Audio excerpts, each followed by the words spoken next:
So, ladies and gentlemen, let me just start the next topic. And a very popular topic in Davos that I hear in many houses, smart cities. Maybe a vague concept. We'll discuss what it is, what it's not, what it does, and why it matters for the development of cities and maybe the future of the world, even as we are talking in Davos about that. So let me just introduce my panelists. Um, Professor Hubert Klumper from ETH Zurich University, Professor of Architecture and Urban Development, but also the founder of Urban Think Tank, running many projects around the world, very exciting projects, which you will hear some of them at the next discussion, the book launch. Very exciting project that I got to experience already 10 years ago as well. He's not only a technician topic, but he also has a passion for the social impacts and the well-being in the city as well. Professor Vincent Ong from Regent University London is the director at Regent University of the Business and Entrepreneurship segments, and he's himself a lecturer of many topics, including technology. So a pleasure to have both of them in a conversation about smart cities. So let me ask you a question, Hubert. Why does a city need to be smart? Well, let's start at the very beginning. First of all, welcome everybody. It seems the amount of the audience is proportional to the number of friends that you made so far here in Davos. So thanks for being here. But I would maybe like to start with differentiating between cities and urbanization, because we too often mixing up important concepts, and you all heard again and again that more than half of the world population lives in cities. So I'm asking you, is this true? Is this what you have heard? It's actually wrong.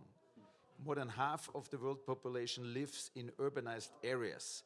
Cities are political entities. They're not just areas where people live. And this is why we should probably, if we discuss cities and if we discuss smart cities, we should have an eye on all the people and all the forces that are involved in this process of urbanization. And this is why Vincent is so important, because it certainly also concerns the economy, an economy that was built up so far, just like cities, on growing. And this age of growing also for cities is probably coming to an end. We are entering in another age. Cities will not double and quadruple again like Mexico City or even Shenzhen has done in the last 30 years. We are entering in a consolidation process. So just to set the scene. Yeah, just want to echo that absolutely true. I mean, if you look at what happened now, even the whole China now is trying to move people back, to their different provinces, and really build on what you just said. It's not just focusing on what people often think about what city is like. And by the way, I have this privilege, to have this dialogue and conversation with Hubert here. So good to be here and talk about this. Great. So I just asked that question again. Why do we need smart cities? Obviously a very good question that can only come from you. We need smarter citizens. Cities are constituted by the people who live in cities. You can very easily see this. There are also shrinking cities in the world. Cities are not only growing, cities are being abandoned wherever you look because the economic base is missing. You might remember Detroit went into bankruptcy in the early 90s, the first time in history. And there's an old saying, to stay with the topic of Detroit, how Detroit fares, this is how the whole country goes. So I think there's still a lot to do. And in relationship to why do we need smart cities, I think there's a question that there's a paradox. So many people live in urbanized areas, and yes, they also live in cities, but not so many as we think. However, we don't know enough about cities. We know about the outer space, we know about more and more about the weather, we know about economics, we don't know about cities. People live there, but we know very little about it. And I like to bring this maybe in the frame of, in Spanish, it sounds better in Spanish because I come from Latin America to Switzerland. I'm teaching now at the ETH, but I lived in South America, in Caracas before.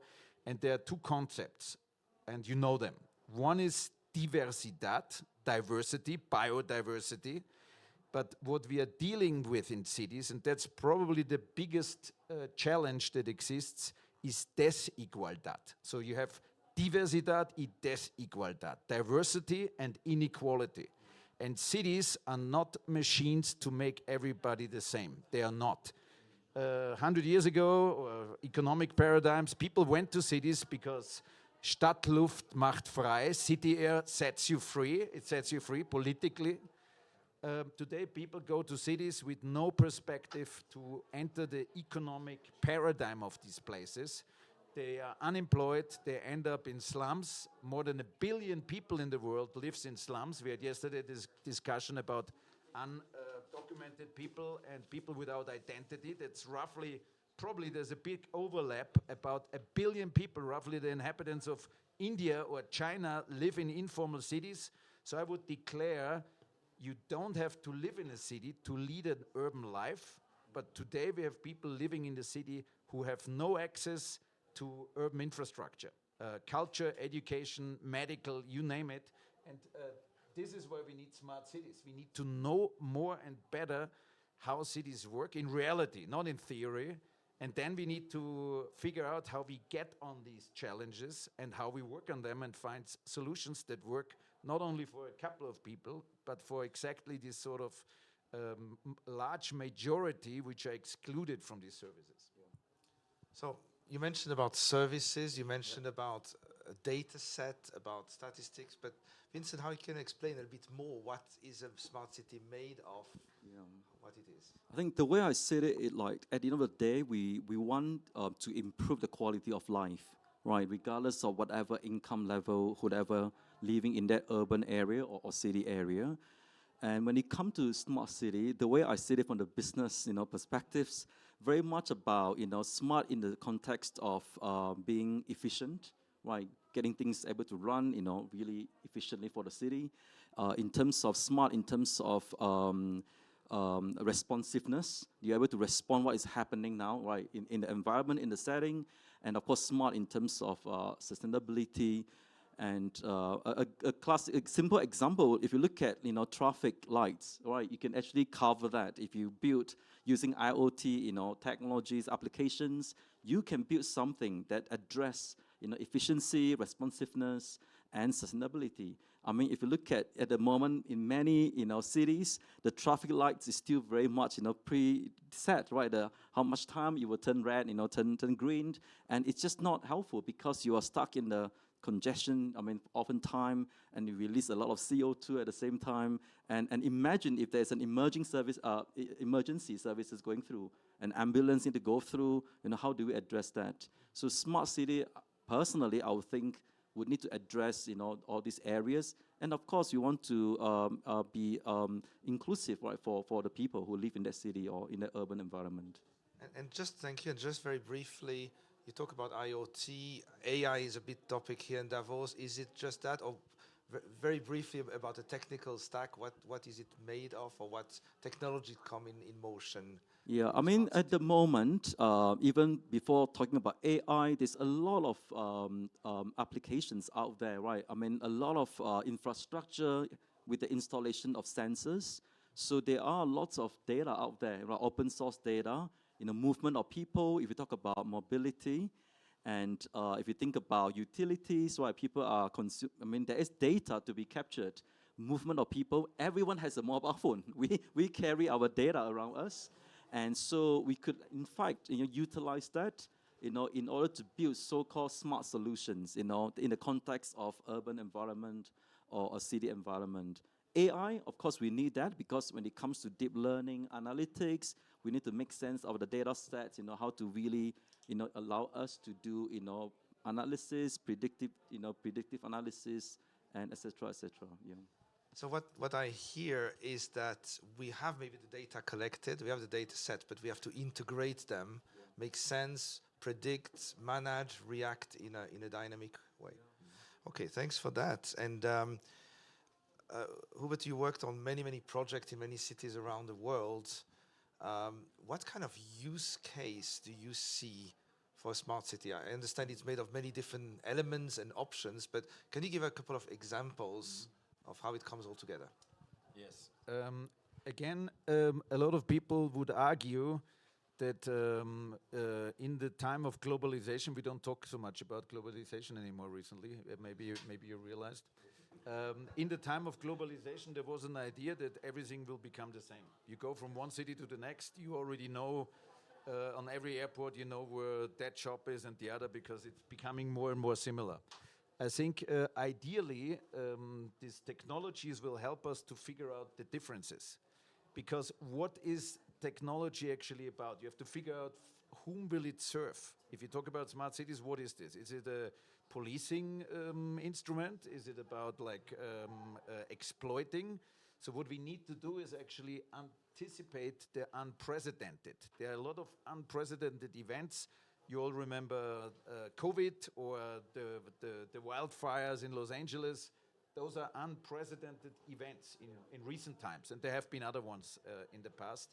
And ideally, these technologies would help us really to respond to that.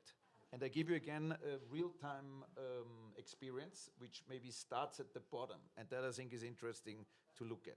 If you go today to a global South city slum, you will see that people have no running water, but they have 2 smartphones.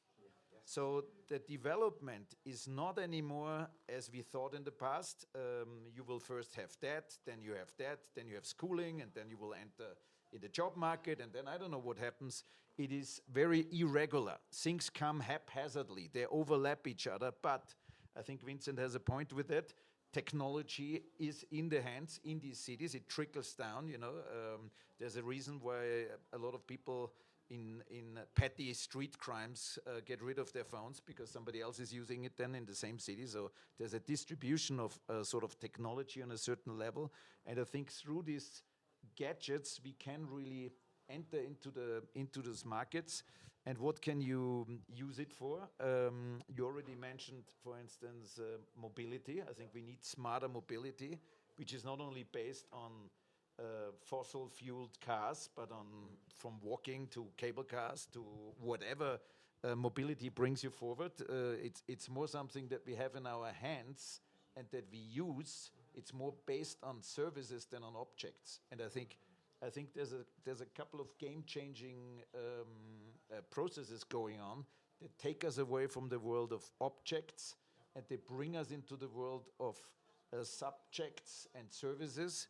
And I think that needs to be managed, and the priorities and the scenarios and the real-world cases, we can find them actually in these urban environments, and then we can test what you just described. I think just want to say that often when we use the word smart city, even sometimes I ask my student, I say, how many of you can give me examples of smart city? And they struggle, to give examples. And the only one they can think of is NEOM, in Saudi Arabia. And very limited understanding about smart city. But of course, what we just said is about, in fact, in many cases and many settings, we are already living in some kind of, smartness, right? How the government and the smart city can be driven by the city itself, right? By the mayor of the city. But often, again, this awareness about, in fact, data is already out there. And like what you just said about, even in the slum area, everyone has a mobile phone. And how can we do something about that? But I would like to hear some of the examples of the cases that you have come across. Yeah. Yes, for instance, we are working in Rwanda, in Kigali, which is a very interesting city, post-crisis as well. And in this city, there's a process going on that the city is basically built on hills, on mountains, separated by wetlands. And what is at the moment at stake is that either these wetlands will become dry lands, and then this wilderness will disappear. In Kigali, old people still remember that before the genocide, elephants were migrating twice a year through the urban area of Kigali in Rwanda from north to south. They're not doing that anymore, but that has to do exactly with what's going on. So it is also, I would say, that this smartness incorporates also elements of the ecology of places, which is maybe not so obvious. You would say technology and nature and cities, these are all opposites or diametrical on the other end. I would say a smart city would probably address, from my point of view, the number one topic that you could think about, that cities have been based on until now, which is reconciling the built with the natural environment. Until now, in the history of 5,000 years of urbanization, cities and buildings replaced nature. I have a piece of land, I put a building on it, so I have minus land and plus building. And what we're entering now in this consolidation phase, which is also almost automatic, because we also have produced ruins, or we are having areas that become bewildered again. You know this from Planet of the Apes, science fiction movies, they all play with these images, that we think now about an environment which is not only smart, but it reconciles nature and city. It is not an opposite anymore. We should not talk anymore about this dichotomy of concepts, which we are very much caught in. And to my mind, you want something concrete? In Africa and in Latin America, people know about these concepts. These cities already exist. Go to an African market, you have everything, the whole diversity, the biodiversity, but also the rest of the diversity. We just have to guard that not inigualdad, desigualdad, that inequality is not taking over and diversity is disappearing. So reconciling the built and the natural environment, to my mind, that's because we need some concepts, not long abstract explanations. And I think we can learn in the global south how such cities look like, because if we have in Switzerland now cities which almost look like gardens of Eden, go around, I can drink the water from the lake, I have a park behind my house. We are banking actually on these externalities to put them in somebody else's city. And I think that will not work. We cannot continue to think that we're now having a better city model here while we're making other places worse. This is part of this larger inequality, which is also at the basis. This time here at the WEF, there's less about planet B and green and environment. We hear a lot less about it. But I think the bigger problem for cities, and that is also where the smart city should go, that people have actually realized that we're not killing the planet, we're killing ourselves if we continue like that. So we need another paradigm. And that's the one that I like to put in this discussion, the reconciliation between the built and the natural environment. Just on that note, that's a good example on the that region. But if you look into like Singapore, which is quite close to my heart because half of my family members are from Singapore, and they talk about a city garden for a long time, right? I mean, if you've ever been to Singapore, you can drive into you don't feel like you're in the city. It's full of trees, you know, and then you have monkeys will come down, and all the trees have all the, all kind of firms, and really demonstrate some kind of the biodiversity. And of course, in a very constrained environment because of the size they have, and how do you see it about that? I mean, yeah. It's an interesting example. You know that the ETH has the Future City Lab in Singapore. We are working in Medellin and in Kigali and in Sarajevo. Obviously, if we look at future cities, we have to look at all cities. We just talked about the Mercer study. We shouldn't only look at the top cities, the richest and wealthiest expat destinations. We should look at all cities, also at the bottom of this list, which is Caracas, Kinshasa, and all the other cities here. The plants of Singapore are actually imported from the Caribbean. You know that? There were no trees in Singapore. Or South America. All these road corridors, basically road corridors in Singapore are green tunnels. If you look down from a skyscraper, you only see trees. Those are trees which in the Colombian exchange have been brought to Singapore. But I'm curious, for instance, and I love it. I think Singapore is a fantastic environment, but it is not a model for Kinshasa, and it's not a model for Caracas. We need to see how we make the first step in this bottom group of cities to move towards this smartness and this sort of beneficial models of cityness and urbanization.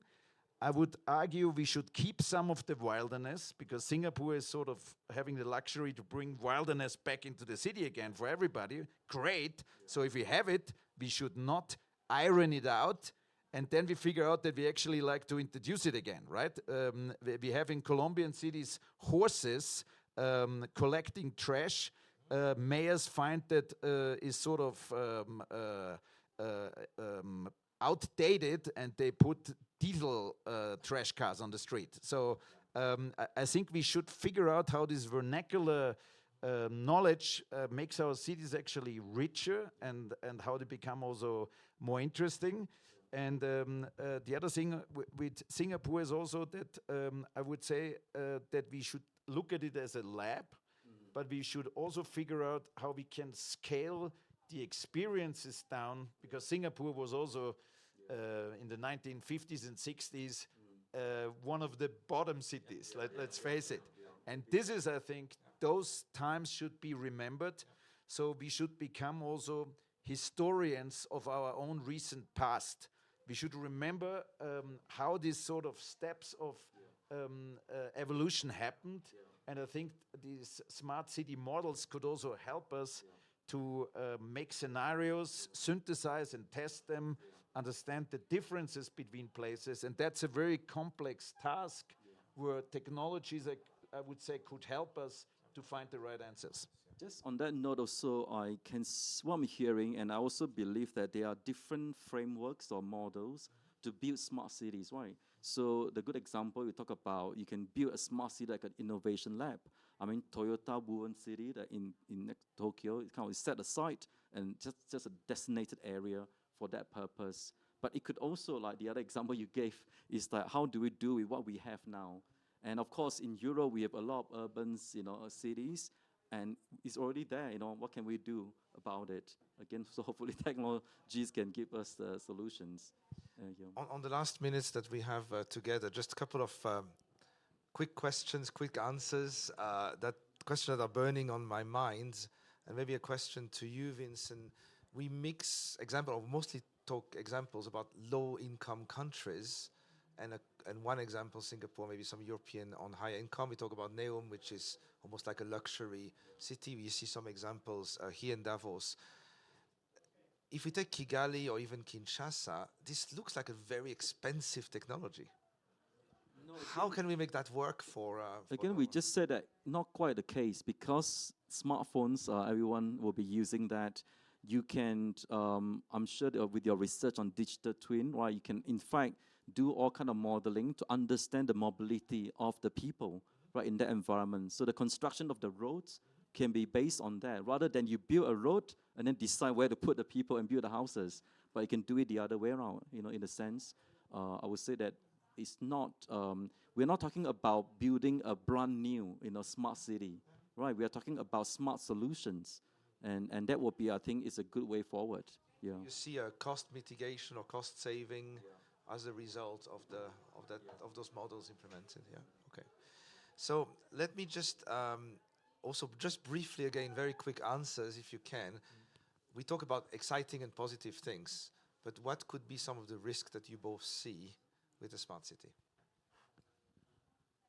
Well, I think a lot in this smart city discussion, as you said, we don't really see it on the ground. It's a sort of a debate. It's a sort of a buzzword also. Yeah. But there's certainly a lot of technologies emerging, which are almost coming like a big wave from the back. And to my mind, they build up around infrastructures. Cities are actually the provision of infrastructure. A lot of countries would measure the degree of urbanization with the degree of wealth.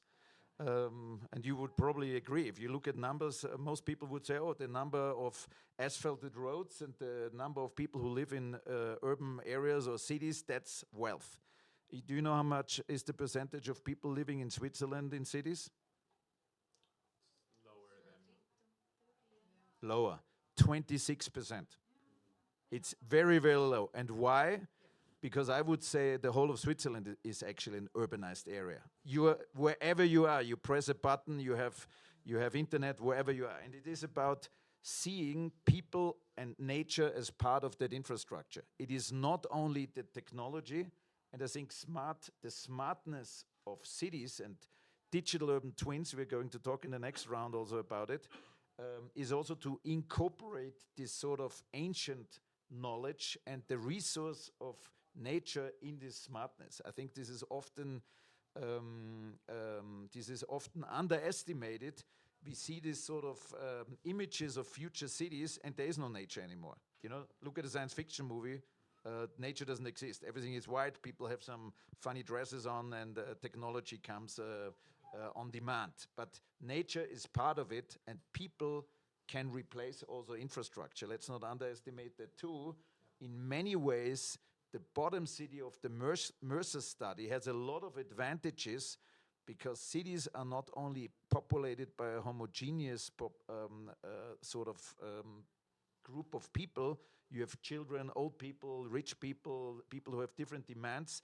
And I think we should also dig for these very interesting real-life aspects of these laboratories and incorporate it into our smart city thinking. That would be an interesting exercise. Again, when it comes to risks or challenges, I guess most people are worried about, that big brother watching you, right? And the more they come to awareness about, oh, now we are living in smart city, does it mean that all my movement will be tracked? But again, if we come to a lot of solutions, it's not so much about that, right? It's not about capturing your image but no, I mean, the computer can easily turn that into some kind of number. For milliseconds, it will be all gone. It's just the data, right, in number. You try to analyze and make sense of what is really going on in that sort of environment. I mean, Adam Smith, talk about the metaphor of the invisible hand, in the sense that people probably initially thought that they are doing something for their own good, but maybe the smart city is almost like, well, I mean, at the end of the day, we all, unaware we are contributing to, something that is for public interest and public good, in a sense, yeah. Yep. Yeah. So we could probably discuss for hours on this fascinating topic, and I just take maybe these few words we heard about the city for the common good, and the balance between our private data and the one used to manage well the city and develop it, and also the balance between construction and infrastructure and nature for the well-being. There's also a social impact as well. So I just hope that this discussion has triggered your curiosity, and that you will learn more, think more, and Just one final yes, remark okay, here. please, yeah. Because when I was preparing for this, I just thought about, it's not just about smart city. We want to build a city, I mean, with wisdom, a wise right, approach to it, right? So it's not just about everything is, super responsive and efficient, but again, we cover areas like the environment, the biodiversity, how wise we can make it work for us rather than against us. Yeah, so that's what Then a last comment. I like to connect it with your panel yesterday, also with Gabriela and the rest of the group, with Nick. We probably need smart citizens, because it looks like the smart city is an abstract thing hovering about our heads that we have no control of. Yeah. So talking about smart cities, we should probably look into cities where we educate and where we train our citizens from childhood on to be aware of potentials and also use it wisely. So not to end up as agents within a machine, but to sort of become active agents in this environment. Very inspiring. I was thinking about AI. We thought artificial intelligence, and we can think of augmented intelligence. Yeah. So thinking also how the technology makes the city wiser, but the people are in the center, and the people will make the decisions and manage it, and technology can help doing so. So we go from AI city to I am city. Oh, okay. Trust me, when we prepared and when we doing trust, we can discuss for hours, and we did. Fascinating topic, fascinating speakers as well, but we have to come to an end. And we're just going to spend 2 minutes or so to reconfigure, and we have just the next session, a big surprise for all of you, coming up in a few minutes. Thank you. Thank you. Thank you. Thank you, Vincent. Thank you.